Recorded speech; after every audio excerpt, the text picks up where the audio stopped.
Those who are happy with good things don't lack good things. We have come to see what the Lord is out to do, not what we are here to do.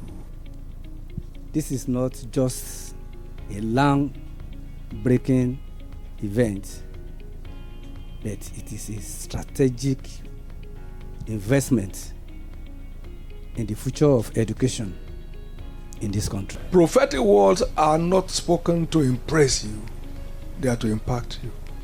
To providing a conducive environment that supports academic excellence and holistic development of our students in driving excellence in the area of teaching. There are many workers in the kingdom, but there are very few stakeholders, because only stakeholders are entitled to takeaways. And for the next phase of advancement for this university. To God alone be all the glory.